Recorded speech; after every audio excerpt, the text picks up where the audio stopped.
په یو قلعه کې یو شپونکی دی، اسود ورته وایي. اسود د ډېرو صحابو نومونه دي. اسود راغي درته وایي. شپونکی دی، د رنګ نه هم تک تور دی او د هغې افریقي ممالکو موږ ورته حبشه وایو، حالانکې حبشه د یوه ښار نوم دی، د یو ملک نوم دی. د خو هر تور ته خلک حبشیان وایي، د هغې علاقې تک تور دی او شپونکی دی. شپونکیان غریبانان خو جامې هم شلېدلې وي، څپلۍ هم نیمګړې وي یا وي یا نه. هغه به دا د خلکو چیلۍ ګډې سرولې په مزدورۍ باندې، د خلکو ګډې چیلۍ په مزدورۍ به یې سرولې. نو شپونکي هم په قلعه کې ګیر دی، ګډې چیلۍ هم ګیرې دي. دې شپونکي د خپلو خلکو ته ووایي چې دوه خبرې دي، یو خو دا چې زه دلته ګیره یم او ګډې چیلۍ هم دلته ریګیا نشته، نو که ستاسو خوښ وي ده به دا ګډې چیلۍ بار وباسم. زه شپونکي سړی ماته څوک څه وایي، نو دا ګډې چیلۍ به وسرومه او قوم هم ورته وایي چې دا لاړ شه، دا ګډې چیلۍ سم دلته راته مري، ګیا نشته. نو دا بار وباسه، دا به مو سره او موږ له جاسوسي به مو کې د محمد صلی الله علیه وسلم او د مسلمانان د وی ډېره ښه ګډې چیلۍ خو د ده نه دي، د خلکو دي. لکه پخوا به دلته شپونکیانو، پخوا زمونږ په دې مونږ چې واړو دا شپونکیانو او دوی به دا شپانه به دا د خلکو به غواګانې او څاروي هر چا به څار وشړل، شپونکي به بوتل په دې مقبره کې او په دې پټو کې به یې سرول او مازدیګر به شپون هغه خپل څاروي راوستل، هر غوا هر څاروي به خپل کور ته ته. اوس هم په دې خیشکو په دغه علاقه کې دا رواج شته، خو زمونږ علاقه کې اوس هغه دشتې لالې ختمې شوې او هغه پټي نشته چې پکې اوس څاروي څري کېږي. په ډېرو علاقو کې دا رواج اوس هم شته. هغه چې ګډې چیلۍ راویستې، هغه غریب مزدور دی، پردی ګډې چیلۍ دي او هغه سړی د مسلمانانو خواله رالل. چې څنګه رالل مسلمانانو ته رانږدې شو، نو مسلمانانو ته وایي ستاسو بادشاه کوم ځای دی؟ هغې له رالل. زه خو شپونکي یم، ګډې چیلۍ سروم، ما د جنګ سره کار نشته، خو تاسو نه تپوس کومه ستاسو بادشاه کوم ځای دی؟ وایي زمونږ بادشاه هغه دی. بادشاه خو زمونږ نه دی او نه زمونږ بادشاه شته، خو زمونږ یو مشر دی، مونږ ورته رسول الله وایو، د خدای پیغمبر. نو مونږ څه بادشاهي او دا نظام نشته. وایي هغه سره ملاقات زه کولی شم؟ زه خو شپونکی یم. بادشاهان خو هغه زمانه کې کسرا د فارس بادشاه، هرقل د روم بادشاه، د چا پلار هغو سره ملاقات نشو کړی؟ زه هغه سره ملاقات کولی شم؟ هغې وایي بلکل کولی شي. کله چې ته غواړې ملاقات کولی شي. وایي محل یې کوم ځای دی؟ ای بادشاه خو به لوی محل، دا دومره صحابه او مسلمانان چې راغلي، خو دا خو یو لوی بادشاهي محل وی. وایي محل خو د هغه نشته، مخامخ د کجورو د پاڼو سفر د هغې کې هغه املاس دی. ګډې چیلۍ زما به امانتي، دا پرېږدم دلته. هغه صحابو ته یې پرېږده، سري به ځه، که ته هغه سره ملاقات کوې هغې پورې موږ ستا د ګډو چیلو څوکۍ کوو. هېڅ فکر چې ونه کړي. قسم په خدای صحابو کې مینه وه، رحم و پکې، په کافرانو هم رحم و. چې کوم کافر به د اسلام خلاف سازش کو او کوم کافر به د پیغمبر خلاف سازش کو، نو بیا به اشداء علی الکفار، او چې داسې به نه وه نو کافرانو باندې به هم رحم کو. پیغمبر مبارک په خپله رحم کړی، خپل عبادت کې او اسلام ته تکلیف نه، پیغمبر ته تکلیف نه، د پیغمبر او د قرآن او د دین خلاف سازش او ګستاخي نه، پروا نشته، خپل کار کوه. صحابه یې زه دا ګډې چیلۍ موږ به څوکۍ کوو، ملاویږي ورشه هغه هغه کې ناست دی، د هغه کجورو د څانګو پاڼو لاندې ملاست دی، دی ورغې د بیا وی چې د سره اوس ملاقات کومه، نو د هغه سیکرټري به ناظم به بل هغه سره به نوم لیکم لکه څوک چې هله ګورنر صاحب هغه به ډېر ګران کاري. چې هلته ورغې وایي ستاسو پیغمبر سره به څنګه ملاوېږم؟ زموږ پیغمبر سره وي او وایي دغه مخامخ ناست دی، ورشه که راغی رسول الله صلی الله علیه وسلم کېناست ورسره. حضور پاک ته وایي ته څه له راغلې؟ دا دومره خلک دې څه له راوړي دي، راوستی دي، څه له راغلې؟ وایي زه دې له راغلی یم د خدای دعوت چلومه چې دا خلک یو الله ومني، دا مې مقصد دی، یو خدای ومني او الله له شریک نه ګڼي. د مارونو د پیغمبر علیه السلام د بعثت او د نبوت مقصد توحید د الله تعالی وحدانیت او په خلکو الله یو منل، دا بنیادي عقیده. دا چې څومره محنت حضور پاک مبارک کړی دی او هجرت یې کړی دی او څومره جهادونه یې کړي دي او تکالیف برداشت کړي صحابه او ښځې او بچي پرېښودي دي، قسم په خدای بنیادي همدغه عقیده ده. د مکې مشرکانو خدای منم، شرک پرې کړه، عقیده خرابه وه. څنګه شرک پرې کوه؟ هغې وایي دا بوت دا زوی راکوي، دا بیماري جوړوي، دا باران کوي او دا به د قیامت په ورځ موږ له د خدای په دربار کې سفارش کوي. د الله په دربار کې سفارش وکړئ. ما نعبدهم الا لیقربونا الی الله زلفا. د دې بوتان عبادت دی لکه چې خدای ته م نږدې کړي د قیامت په ورځ.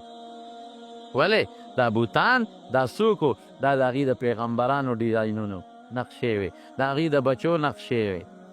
د هغې د نیکانو چې هغوی ته کوم نیکان ښکاره کېدل عبادت ګزار د هغوی نقشې وې. دا خو د خدای نیازبین دی، د خدای خوښ دی، نو دوی به مونږ الله ته نږدې کوي. زما وروڼو دا د شرک عقیده ده.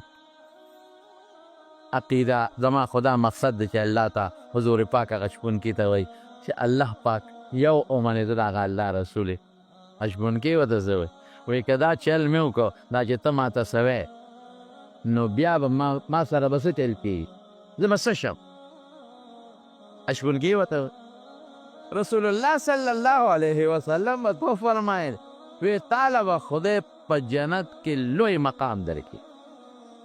د خدای د عذاب نه به بچ شي، مسلمان به درته ویلې کېږي. او زما د دې صحابو به رور شي، رور د دې رور به شي، زمونږ به رور شي. وی زه به رور شم، زه خو تک تور یم، زه خو ډېر عاجز یم،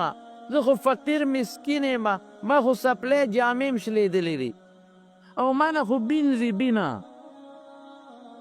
زه به د دوی رور شم. حضور پاک فرمایل بلکل که ته په اسلام کې داخل شې او مسلماني دې ومنله نو بچې زه به دې را تر غاړه باسم ځان ته،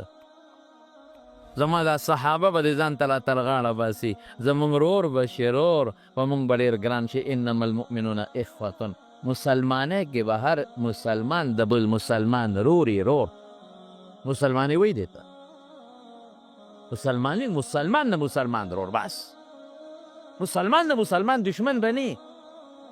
مسلمان به کوشش کوي چې مسلمان ته په هغه نظر وګوري لکه خپل لور ته چې په کم نظر ګورو، او د مسلمان ښځې ته به په هغه نظر ګوري لکه د خپل لور ښځې ته چې په کم نظر ګورو، او د مسلمان مور ته به په هغه نظر ګوري لکه خپلې مور ته چې ګوري، او د مسلمان لور ته به په هغه نظر ګوري لکه خپلې لور ته چې ګوري. درندګي به نه کوي، نن خو درندګي شروع ښځو سره قسم په خدای هغه ظلمونه شروع دي ښځو سره. زما لس ستړی شو، ما مخکې م تاسو ته بله جمعه کې ویلي چې خدای دپاره د ښځو د طلاقو دا کیسې مه کوئ. ورشئ وګورئ په پنجاب کې زموږ دا صوبه ګزاره کوي، هلته موټروی باندې غریبه زنانه را روانه ده او داپوان راغلي دي او څه عمل یې ورسره د بچو په مخ کې ورسره جرم کړی دی. دا درنده دی که د انسان دی؟ دا خو درندګان دي.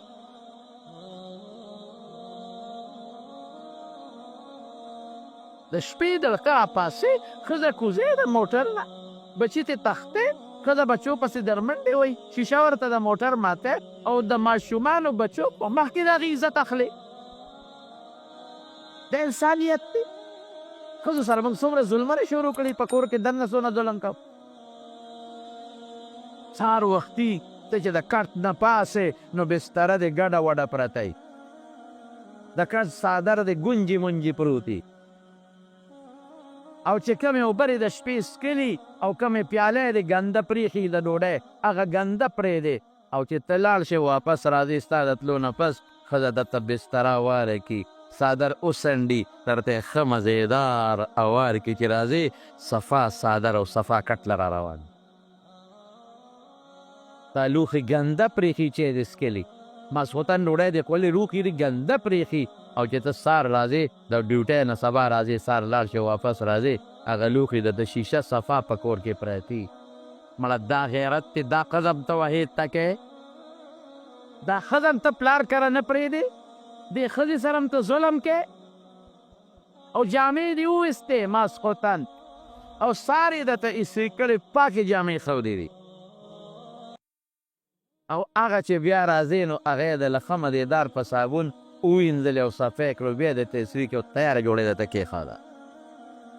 او کم پوستکي چې د کیلو په ځمکه غورځولي دي او ځای دې صفا کړی دی چې ته وودې واپس راځې هغې درته غوړ جارو کړی صفا کړی وي، او چې ته راشې ستړی ستومانه نو یخې اوبې درته په میز د پاسه ایښودي، او چې ته وایې زما سر خوږېږي نو لاس راوالي په سر دله زورونه کوي. دا نه وایي چې ما خو نن ټول ورځ جامې اینځلي دي لاس مې خوږېږي، دا نه وایي چې ما خو ټول ورځ نن بینګلی پرې کړې دي او ما خو غوښه پرې کړې ده، یو ورځ خو ته د کور کار وکړه چې پته راته ولګي. دا نه وایي چې زه خو ستړی یم، نه زما سر خوږېږي هله سمله په لاس هم دله زور وکړي په پښو هم دله زور وکړي. دا دله مور هم کوي. مور بچې بیمارې سر دې خوږېږي، هغه مور راشي او سر ته دې کښېږدي. بوډۍ مور سر دله زور وکړي زور ځان ته یېرې یېر غریبه ناجوړه انسان د مور نه یېري ځان ته یېرې او تا ته کښېناست بچې څنګه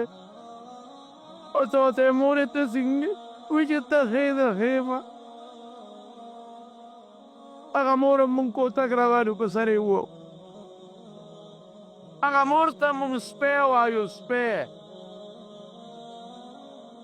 هغه مور چې ته بار وځې او هغه تا ته لپې لپې دواګانې کوي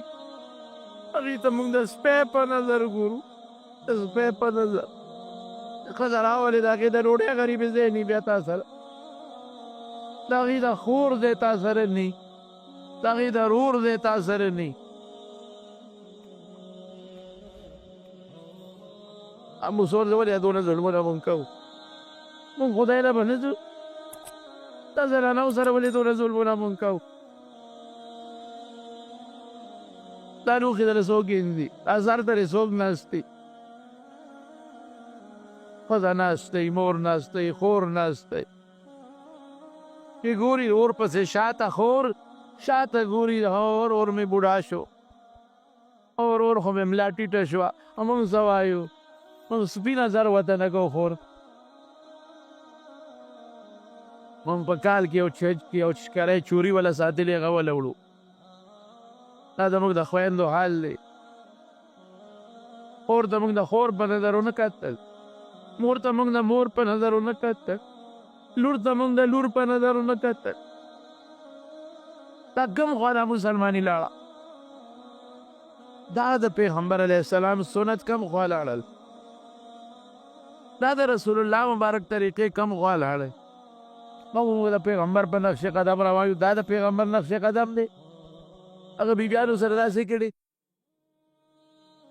دا د صحابو نقش قدم دی صحابو د خپلو لوڼو سره خویندو سره میندو سره دا کړي دي چې دا مونږ کوو زه مسلمان یم دا حال دی زموږ د ښځو د کراچۍ کې سیالکوټ کې ځای په ځای آی دن اخبار کې راځي روزانه اخباراتو کې دا راځي نن دا کوان ورلې او ښځې رونیمه بچو مخ کې ولې عزت تر تر بله خور نه بله لور نه مسلمان پیغمبر دا ویلی دی صحابو دا ویلی دی دا ته چې څه کې قبر مونږ نه پېژنو چې مونږ قبر له روان یو اخرت مونږ بالکل هېر دی د خبر عذاب ته زموږ نظر نشته د قیامت ورځې ته زموږ نظر نشته د دنیا ژوند دی او دولت او دولت او دولت او مال د دنیا مزې چرچې زما وروڼو خبره مې دې پورې کوله چې خویندو احترام کوئ تپوسې کوئ تورسرې دي کور کې ناستې دي غریبانان یې نشي کولی مزدوري رور له پکار دي د خویندو تپوس کوئ ورځئ شی ونه وړئ لږ شي باندې خوشحالېږي نه یې سموړاسې ورځه د خور تپوس کوه خوشحاله به شي مور سره لږ سات کښېنه که جم دی وي وکړم خبر لږ مور ډېر نعمت خبر لږ لوڼو په سر رحم لاسې ږده ترور دی دا خیال ساته ظلم منع کوئ چاته دا درندگی د درندگان پورېدل اړوې درد وکړو چې دام نه چا لور به هر څوک یې مسلمان وطن کې سفر وکړئ ولې دا دونه ظلم به خلکو شروع کړی د ښځو سره بهر کې زما وروڼو نبی کریم صلی الله علیه وسلم وفرمایل چې کلمه دې ووایي الله به دې خوشحاله کړي زموږ ورور به شي ورور به شم بلکل ما نه خو بیزي مونږ به دې راته غاړه بازو ځان ته دین کې بیا نشته لا فضل عربي على عجمي ولا لأبيض على أسود إلا بالتقوى د سپین په تور د عربي په عجمي فرق چې دی په تقوا دی پرهیزګارۍ باندې نور دا فرق نشته دا تور دا سپین دی دا مالدار او دا غریب دی زما وروڼو وی ښه وی داسې به وشوي او هغه شپونکي کلمه شهادت وی او خدای مسلمان که مسلمان شو چې مسلمان شو رسول الله مبارک ته وی اوس به څه کوم زه څه وکړم دې ته امانت وی دې ته پیغمبر وی پې بچې لاړ شه او دا ګډې چیلې چې د چالي د هغوی ته حواله که نو بیا راځه اها اوس عقل څه وایي دلته عقل وایي چې دا خو د دشمن ګډې چیلی دی غنیمت دی په ګوتو رالی که حمله پرې قلعو شوه همدا ګډې چیلی به دې سو غنیمت پی او لاس ته راغې واپس یوسه او کم وخت دی صحابه دومره غریبانان اوږي دي دومره چې د یهودیانو نه خره راونیول خره یې لال کړل خره دا کورني خره او په کټمو کې غوښې باندې کړې نو حضور پاک ته چې ووایي چې صحابه خو خره لال کړل او هغې په کټو کې باندې کړې وی ال آوازو کې مردار دي هغې ته پته نه وه غریبانانو ته دغې وخت کورنۍ خره د هغې غوښې خوړل حرام شو مردار دی یو صحابي وی یو د او وازګې یو دغه چا راویستله پیلې وی ما ور ټوپ کړې اوږې وما حالانکې بدبویه او بویه یې کو چې شاته مې وکتل حضور پاک مبارک ولږه حیا نه اوږي دي غریبانان هېڅ درک نه لګي همدغه ګډې چیلی سبا غنیمت کې را حاصلوي لیکن دې شپونکي ته وي بچې دا یو څه هله شامه دا خپلو کسانو ته واپس که نو بیا راشه ولې ځکه هغوی تاله دا ګډه چیلی درکړي ته خو مزدور یو معاهده ده ورسره ستا په تا ذمهداري ده چې دا به هغې له واپس بوځې امانت کې خیانت به نه کوې بچې شابه دا واپس یو څه نو بیا راشي خو به کې څوک داسې نن سواره دشمن مال سه او بیا هغه دشمن ته چې حمله دې پرې کړې ده محاصره دې کړې ده قسم په خدای د رسول الله مبارک امین امین امانتګر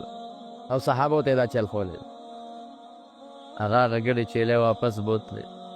صحابه کش نه کوي چې صاحب دا خو غنیمت دی که نه دشمن مال دی محاصره هم کړې ده نه نه دا د دې بچي ذمهداري د دې ګشونکی دی هغې ورکړي دي دا به واپس بوځي چې خیانت را نه شي دنیا کې یو مثال پرېږدم ګډې چیلی واپس کې واپس راغی چې راغی رسول الله مبارک ته اوس به څه کوو د حج وخت هم نه چې حج له دی او څوک وي دغې وخت کې له حج فرض هم نه د مانځه وخت هم نه لري چې مونځ وکړم د روجې میاشت هم نه ده چې روجې ونیسم غریب دی مزکات هم پې فرض نه دی وی اوس به څه کړم وی بس اوس که دې خوښوي نو توره په لاس کې والې جهاد به وکړې وی ښه چې جهاد وکړم او مړ شم څه به کېږي خو لا غریب نه دی خبر کنه وی چې مړ شي نو الله به د جنت الفردوس ته ورسوي هغه جنت چې د الله د عرش د سوري لاندې دی او چې مړ شي وی زه خو تک تور یم وی تک تور یې خو که مړ شي تا نه به رڼا خیږي تا ته به د جنت شوري هرکلي او مرحبا وی وی دا دې توره راکړه توره یې ورکړه لال وجنګېد اتفاق ته ګوره شهید شو چې شهید شو صحابه ټول پرې راغونډ دي وی دا څوک دی دا خو څوک ناشنا دي مونږ خو نه پېژنو نور خو ورته پته وه چې پلانکی دی در اوچت کشه هغه لمبی و هغه د خیر په شهید لمبول خو نشته خښۍ دفن کوي خو دا خو ناشنا دی رسول الله مبارک وی دا هجوم او بله سره وی دا صاحب یو هلک شهید شوی دی څوک یې نه پېژني په تیر کې لګېدلی دی او که دا څنګه دی هغه ته خلک راغونډ دي نبي علیه السلام مبارک ورغې چې ویې کتل وی دا زه پېژنم تاسو نه پېژنئ خو دا بچې زه پېژنم هغه بچې دی چې د نه مونځ وکړو نه روژه ونیوله نه زکات ورکو نه حج وکړو نه نیک عمل وکړو خدای جنت الفردوس ته ورسم وایي دی ما ته دې وخت کې په جنت الفردوس کې ښکاري دا بچې او دا بچې دې وخت کې ما ته د حور عین سره خشته حورو سره ښکاري او دا بچې دې وخت کې ما ته لکه د سپومۍ خشته ښکلې رڼا ښکاري او دا بچې ما ته ډېر خوشحاله ښکاري لیکن امانت واپس ورس مکه مکرمه چې کله فتح شوه مکه مکرمه خیره خبره اوږده ده اوسه تا به درته بله جمعه کې ووایم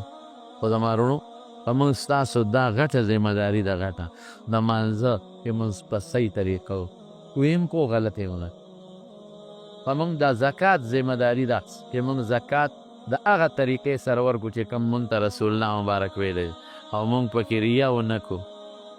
موږ صدقه او خیرات په هغه طریقه ورکړو چې موږ د پیغمبر مبارک ښولی دی او موږ په هغې کې ریا م نه کړو او سبا دا م نه وایو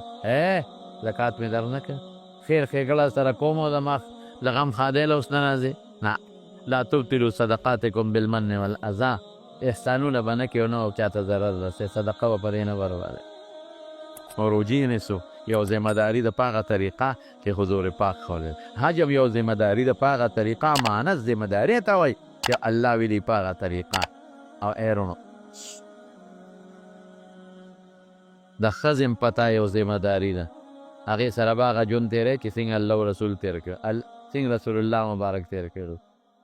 د بچو هم تا باندې یو ذمهداري ده هغسې ژوند به تېری چې کوم موږ د پیغمبر مبارک ښولی دی په بچو د پلار او د مور ذمهداري ده هغسې ژوند به تېری چې څنګه موږ ته پیغمبر مبارک ښودلی او په افسر هم یو ذمهداري ده چې د خپل ماتح سره به داسې ژوند تېری لکه د بچو سره چې ژوند تېری او د کلاس فور او د بابو هم دا ذمهداري ده چې د خپل افسر سره به داسې ژوند تېری لکه د پلار او د تره سره چې څنګه ژوند تېری او د سرکاري افسر ډیوټۍ والا باندې دا ذمهداري ده چې وخت به پوره تېری تګي به نه کې په ډیوټۍ کې ډګي به نه کې او د خزانې کې به کرپشن نه کې کرپشن پتا ذمهداري د خیانت به نه کې خزانې سره مل نه به کې دا ذمهداري ده پتا دا ذمهداري ده چې ستا ملک دی دې ملک سره به هم تګي نه کې دوکه به نه کې دا ټول ذمهدارۍ دي که په تا دا هم ذمهداري ده چې زه دله پیسې درکړمه چې ماله روجې راکړه نو ګډې والا به نه راکې صفا روجې به راکې مساله راکړه نو ګډې والا به نه راکې صفا به راکې غوښه راکړه نو صفا به راکې ګن به راله نه راکې پیسې زیاتې والا دي خو زیاتې کېږي زیاتې به درکړم خو ښه شی راکړه ټماټر والا هم ټماټر اخلي نو دا ذمهداري ده پته چې ښه شی به ورکې دا نه چې هغه پیسې رالي د جیب نو تا ټول د لاندې نه هغه څښاک چقړ راغېستې هغه دې پکې ورته اچول خو امانت ته خیانت دا ټول خیانت کې راځي ټوله ورځ خفه کېږو به نه نیکان هم شته صالحان هم پکې شته خو بعضې کسان بعضې دکانداران د 1 نمبر په دی 2 نمبر شي خرڅوي قسم په خدای خیانت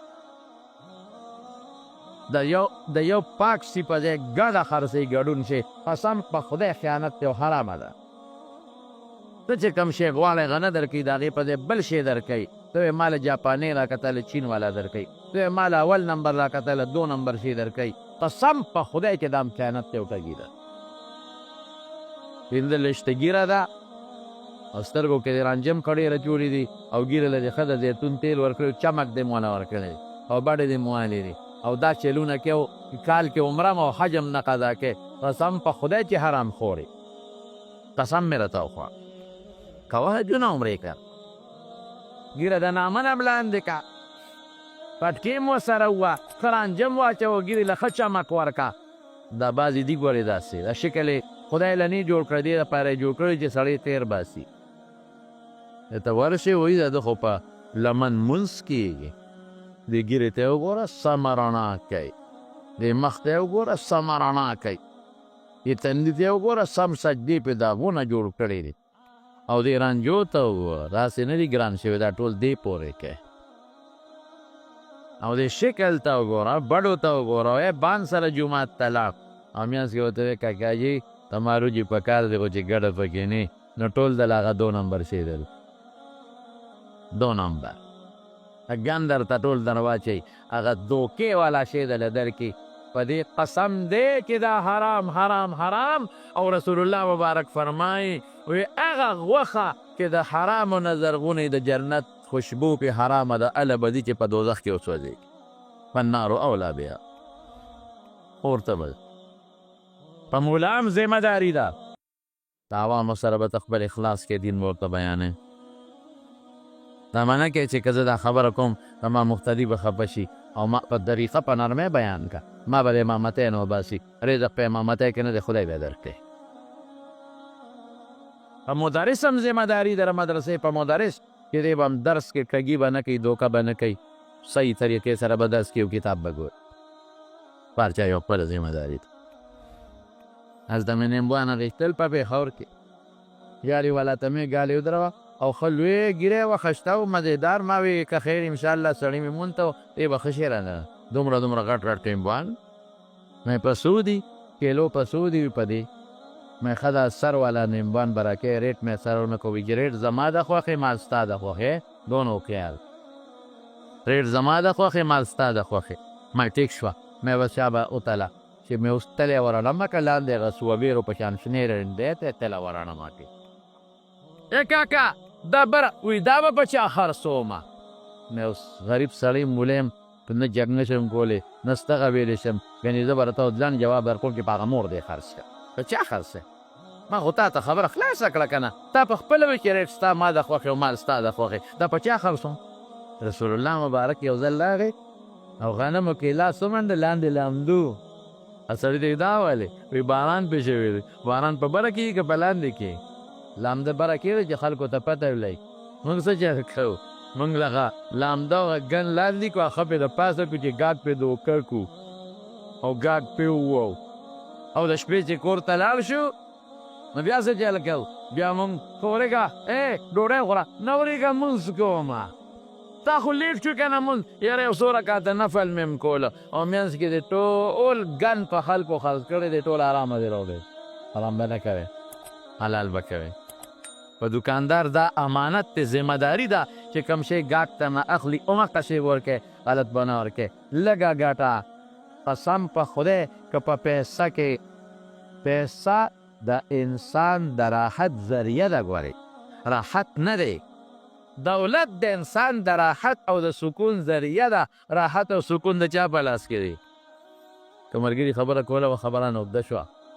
روانو عمرې له زما یو ملګري و ډېر زیات مالداره نو ما هغه ته ویل چې هلکه دې ته چې لاړ شو چې ته ځان له چې د نږدې ځای والو او عمرې دپاره ځو چې ځای مې نږدې وي چې مکې ته حرم ته تل لا تلم راته اسان وایي ما ته وایي مړه خو دې پیسه یې هر څه میلاوېږي ولې سوچ ونه کړې وی ما به ورته بیا وی چې مړه دا چل وکړو دا یا مړه چې پیسه راسره یي څه غمونه کوې چې پیسه یې په غرونو کې لارې وباسي مالدار اوسه څه ده سره څه کوې هر څه کې پیسه یي پیسه یي پیسه یي پیسه یي پیسه یي وی خیر لاړو هلته خو بیا ځانځاني وي وی د بیت الله په دې پوړی ناست دی او سر یې داسې لاس کې نیولی دی او دا چل کوي مې چې هلکه څنګه چل دی ولې وی پېشمنۍ مې نن نه دی کړی ولې دې پېشمنۍ نه دی کړی وی سر مې خوږېږي نن پېشمنۍ پاتې دی ولې دې نه دی کړی یاره وی راپاڅېدم هغه هوټل ته ورغلم بلاره شو پکې نو هغه سړي له ورغلم وی لینډ کې ودرېږم وی لینډ کې ودرېدم وی چې زما نمبر راته بانګې ووایي مې تا خو وی چې پیسه هر څه کوي ګره پیسه هر څه کوي نن د پېشمنۍ ولې ونه که چې پیسه هر څه کوي پیسه به د سره او ډاکټر به راته وایي چې دی بابا علاج نه کېږي دا کور ته بوځو ځکه نو به پیسې ته جوړو بس پیسه به د سړی دوی به دې بوځي شفا ته هغه خان ته غټو غټو هسپتالونو ته بوځي او ډاکټر به وایي اتیا لکه روپۍ راوړه دا داخلې که دې نه بغیر نه کېږي اتیا لکه به داخلې کې بیا به ډاکټر وایي یاره بس مونږ خپل کار وکړو ستا بس دوا ورته کوه ځکه نو په پیسې ته بچ کړه په پیسې ته جوړولی شي پیسه د انسان د راحت د سکون ذریعه ده راحت او سکون په چا کې دی لکه په الله کې هغه سره ځکه خو الله وایي یا ایها الذین آمنو لا تخونوا الله خدای سره به ټګي نه کوئ د خدای چې کومه ذمهداري ده به پوره کوئ والرسول رسول سره به ټګي نه کوئ چې کومه ذمهداري ده هغه پوره کوئ وتخونوا اماناتکم او هغه څو پویلا پکې واپس کا چې خپلو امانتونو تخونو خپلو امانتونو کې به هم ټګي به نه کوئ او بیا وروسته ورپسې څه وایي بیا وایي انما اموالکم واولادکم فتنه تاسو د مال او د بچو دپاره ټګۍ کوئ او ذمهدارۍ نه پوره کوئ دا خو ازمایښت دی ګوریم خدای پاک الله چې سره دی هغه انسان دپاره بهتر نو انشاءالله هر انسان په دې پوه دی امانت څه ته وایي ذمهداري هر انسان په دې پوه دی چې په ما د خدای څه ذمهداري ده په ما د رسول څه ذمهداري ده او په ما د بنده څه ذمهداري ده په ما د ښځې لور خور ګاونډي او زما د زمیندار او د همسایه او په زمیندار د نیک څه ذمهداري ده هغه به پوره کوي دې ته امانت وایي